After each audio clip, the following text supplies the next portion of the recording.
On this day in history, we remember the remarkable individuals who shaped our world. Welcome to Who Died Today in History, where we honor their legacies. From artists to leaders, their impact lives on. If you find their stories meaningful, like, subscribe, and hit the bell to stay connected. Thank you to all our amazing channel members for your generous support. Nanci Griffith, the Grammy-winning American singer-songwriter known for her crystalline voice and storytelling lyrics, died on August 13, 2021, at the age of 68 in Nashville, Tennessee.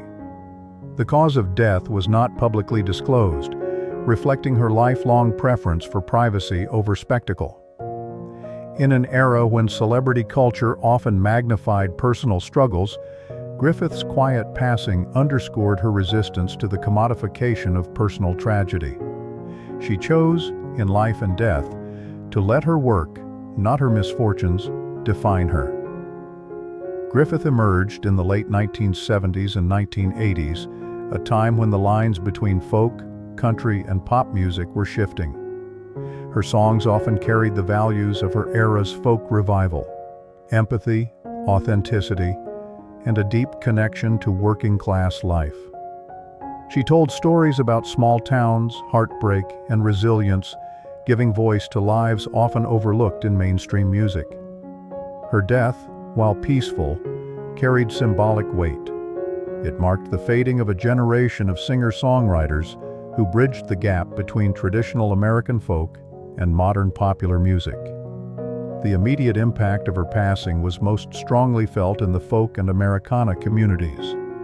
Artists such as Emmylou Harris, Lyle Lovett, and Mary Chapin Carpenter publicly honored her, noting her generosity in promoting other songwriters and her influence on their own work. While Griffith never sought chart-topping fame, her death brought a surge of renewed interest in her albums like The Last of the True Believers and Other Voices, Other Rooms, the latter of which won her a Grammy for Best Contemporary Folk Album in 1994. Her legacy was amplified posthumously, not by sensational headlines, but through a collective acknowledgement of her role as a bridge builder between genres, generations, and even nations, as she introduced American folk traditions to audiences abroad. In this sense, her death cemented her place not just as a performer, but as a cultural custodian whose work preserved and expanded the storytelling tradition in music. Nanci Griffith's passing reminds us that mortality can be a quiet chapter rather than a dramatic finale, yet still resonate powerfully. We immortalize her not with statues or grand ceremonies, but through the ongoing life of her songs, sung in coffee houses, covered by younger musicians, and discovered by new listeners decades later. Her career stands as a testament to the enduring human need to share stories, to find common ground through music, and to leave behind something that continues to speak when the voice itself is gone. Kenny Baker, the English actor best known for portraying the beloved droid R2-D2 in the Star Wars saga, died on August 13, 2016, at the age of 81 in Preston, Lancashire. His death was attributed to complications from a long illness, compounded by chronic lung and respiratory issues linked to his lifelong struggle with dwarfism. His passing was peaceful, surrounded by family, yet it carried a symbolic resonance for a generation of filmgoers who had grown up with the galaxy far, far away. Baker's life and career unfolded during a time when Hollywood was only beginning to explore inclusive casting and opportunities for actors with disabilities. In the 1970s and 1980s, roles for little people were often limited to novelty or background characters. Baker's portrayal of R2-D2 was groundbreaking, not only because the role became one of cinema's most iconic, but also because it demanded a unique physical skill set. He brought humor, heart, and personality to a character without a face or voice, proving that physical limitations did not define the scope of his artistry. The immediate aftermath of his death was marked by a global outpouring of tributes from fans, co-stars, and filmmakers. Star Wars creator George Lucas called him the heart and soul of R2-D2, while Mark Hamill, Carrie Fisher, and Anthony Daniels reflected on his wit and resilience during the often grueling filming conditions. Conventions and fan gatherings across the world held moments of silence, and his passing sparked renewed appreciation for the human effort and creativity behind the special effects magic of earlier cinematic eras. Baker's death amplified his legend in an age when digital effects were increasingly replacing physical performers. In many ways, it reminded audiences of the tactile, human-centered approach of early Star Wars, a time when robots were brought to life not by computers, but by actors hidden inside intricate costumes. His career became a touchstone for discussions on representation, perseverance, and the artistry of performance beyond the limits of visibility. The way Baker is immortalized reflects the broader human impulse to enshrine cultural figures in shared memory. His legacy endures in R2-D2's continued presence in new Star Wars projects, in action figures and memorabilia cherished by fans, and in the convention circuits where his humor and humility left an indelible mark. His story reinforces a truth echoed through centuries, that even the smallest roles, played with dedication and passion, can leave a towering legacy in the collective imagination. Greg Kine, the American singer-songwriter best known for his 1980s hits, The Breakup song and Jeopardy, died on August 13, 2024, at the age of 75, following complications from Alzheimer's disease. His passing was a quiet, natural end to a career built on playful energy, melodic hooks, and a keen sense of pop humor. Unlike the tragic, abrupt losses that often dominate rock history, Kihn's death reflected a different reality, the long, slow fade of memory and identity that Alzheimer's imposes, a poignant contrast to the exuberance of the MTV era he helped define. In the early 1980s, Kihn's music and personality were perfectly matched to the moment. His pun-laden album titles, Rockin' Roll, Kine-tinued, Kine-spiracy, and witty, often self-referential style mirrored an age of pop experimentation when video and music fused into a new form of mass entertainment. By the time of his passing, the era he represented had itself become a nostalgic touchstone, preserved in the memories of those who experienced the dawn of music television. The immediate aftermath of his death was marked by an outpouring of tributes from fans and peers alike. Martha Quinn, one of MTV's original VJs, honored him for his joy and creativity, while Weird Al Yankovic fondly recalled parodying Jeopardy with I Lost on Jeopardy, a collaboration that cemented Kihn's place in pop culture history. For many, his passing stirred memories not only of his songs, but of an entire cultural moment when rock could still be lighthearted without losing its edge. Kihn's death did not shift the course of music history in the way some cultural losses do, but it did amplify his legend. The news reminded the public that he was more than a one-hit wonder. He was a storyteller, a humorist, and a musician who thrived in the intersection of sincerity and satire. His songs, though rooted in their time, remain timeless in their emotional accessibility. His passing speaks to humanity's relationship with mortality in an era where media can freeze a moment in time forever. While his body is gone, his image and music remain vividly alive on streaming platforms, retro radio stations, and in the playlists of those who grew up with his sound. Greg Kine is immortalized not through monuments or political legacies, but through the enduring joy of a song that still makes people smile, sing along, and remember a world that once seemed brighter and more playful.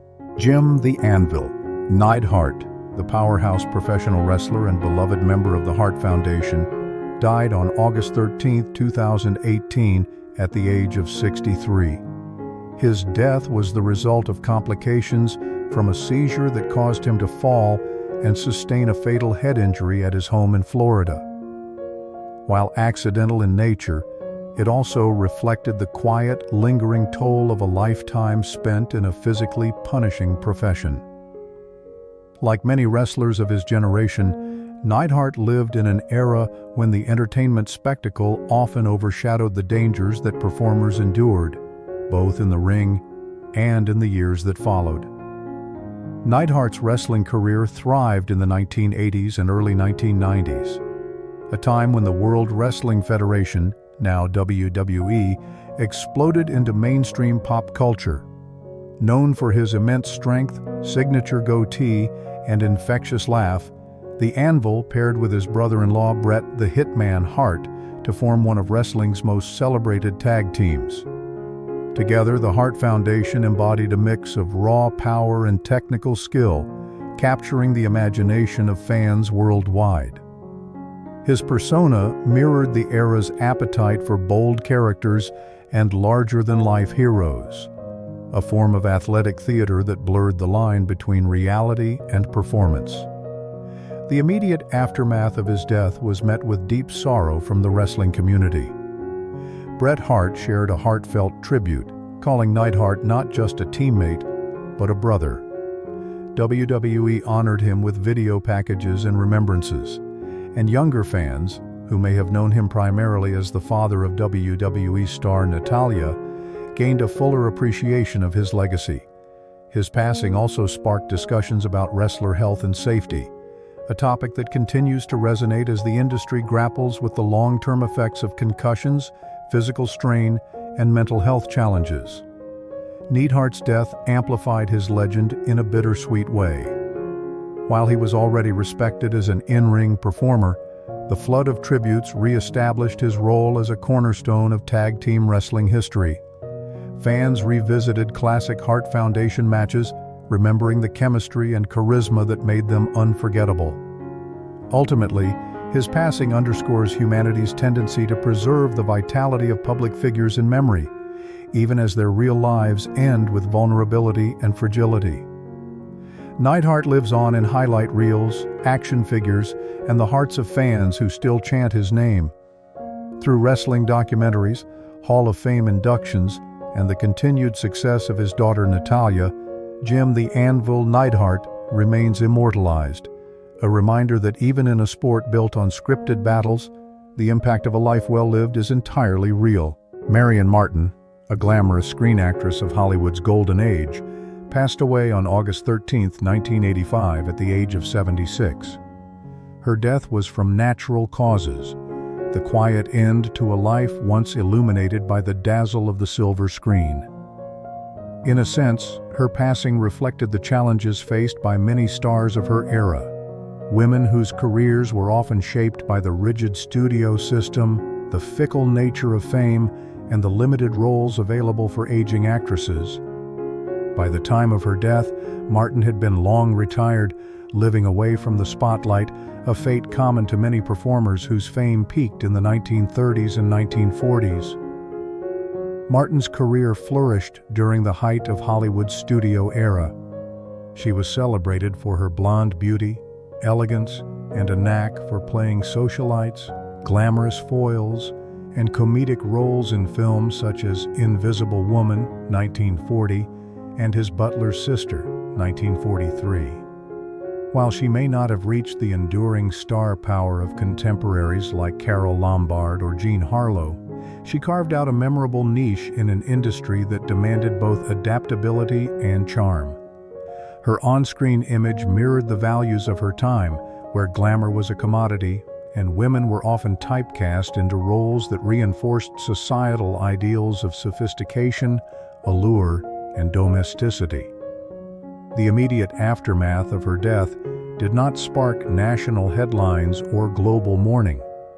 Instead, her passing was noted primarily among classic film enthusiasts and Hollywood historians. Yet, her career became a point of reflection for those who study the transitional nature of stardom, how even those who once lit up marquees could quietly fade into private life, remembered mostly by devoted fans and archivists. While her death did not alter the course of history, it underscored the fleeting nature of celebrity in the pre-television era. Stars like Martin were part of a cultural moment when movies were a primary form of escapism, and their personas were carefully crafted to reflect the elegance and optimism audiences craved during turbulent decades that included the Great Depression and World War II. In remembering Marian Martin, we engage in a broader human tradition, immortalizing figures through the preservation of their work and image. Her films remain available for modern audiences, ensuring that even decades after her passing, her on-screen presence endures. The soft focus of classic Hollywood cinematography still frames her as she was, youthful, radiant, and perfectly poised, reminding us that while fame may fade, the captured image can defy time. In this way, her death, like her life, remains part of cinema's ongoing dialogue between memory, beauty, and impermanence. Phil Rizzuto, an iconic figure in American baseball, passed away on August 13, 2007, at the age of 89 from natural causes. Known affectionately as the Scooter for his lively demeanor on the field, Rizzuto's death marked the end of an era in Major League Baseball and reflected the enduring connection between sports heroes and American cultural identity. His passing underscores how the careers and lives of athletes often mirror broader societal values, including perseverance, loyalty, and the celebration of teamwork. Rizzuto spent his entire 13-year playing career with the New York Yankees, a team that dominated baseball in the 1940s and 1950s. His retirement in 1956 did not diminish his influence. He transitioned to a long and beloved broadcasting career, becoming the voice of the Yankees for nearly 40 years.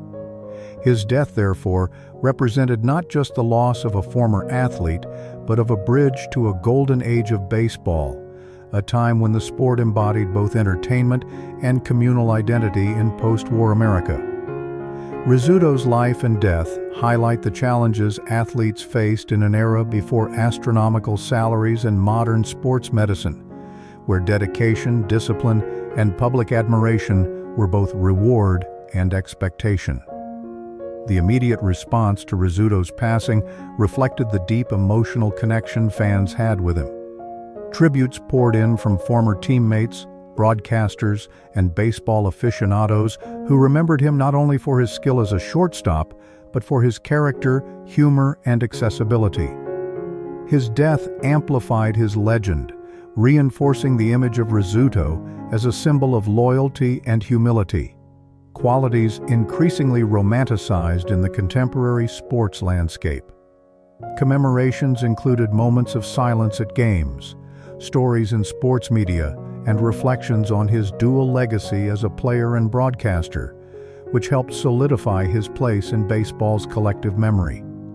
Rizzuto's death illuminates broader truths about humanity's relationship with mortality and memory, the way we commemorate figures who embody shared values, and how their narratives persist through storytelling, memorabilia, and public ceremonies. He is immortalized not just through statistical records, but in the voices of fans who recall his sparkling presence on and off the field, in broadcasts that continue to echo across generations, and in the enduring mythology of the New York Yankees. In this way, Phil Rizzuto's passing was less an end than a transition, from living presence to enduring symbol of a cherished era in American sports history. Florence Nightingale, the Lady with the Lamp, passed away on August 13, 1910, at the age of 90 due to natural causes, closing the life of a woman whose tireless efforts transformed nursing and public health. Her death marked the end of a remarkable era in which one individual could profoundly reshape societal attitudes toward healthcare, professionalism, and humanitarian service. Nightingale's longevity allowed her to witness the enduring impact of her reforms, from modern hospital design to statistical approaches to public health, reflecting the Victorian era's emerging emphasis on science, social responsibility, and institutional efficiency. Nightingale rose to prominence during the Crimean War, where she revolutionized military healthcare by improving sanitation, hygiene, and patient care. Her work was both a response to the practical challenges of 19th century medicine, where infection and poor organization often claimed more lives than battlefield injuries, and a reflection of contemporary values that increasingly celebrated moral duty, compassion, and disciplined service. The circumstances of her death, quiet and natural after decades of public attention, contrasted sharply with the tumultuous, often tragic circumstances of many of her contemporaries, underscoring the enduring power of sustained, conscientious work over dramatic, violent ends. The immediate consequences of her passing were a wave of public mourning and reflection on her contributions.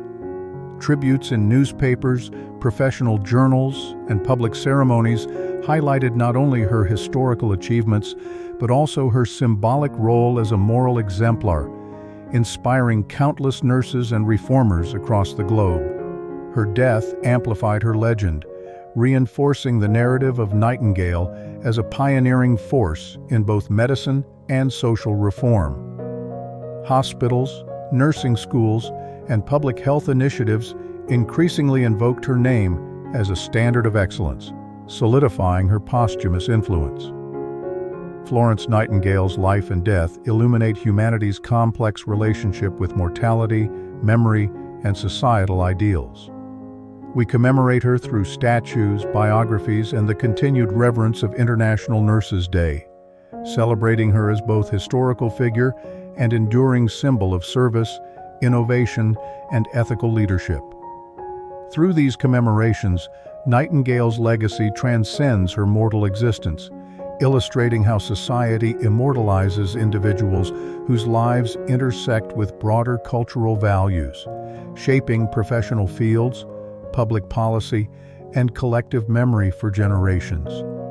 Her passing, serene yet monumental in symbolic weight, remains a testament to the enduring echoes of dedicated human endeavor.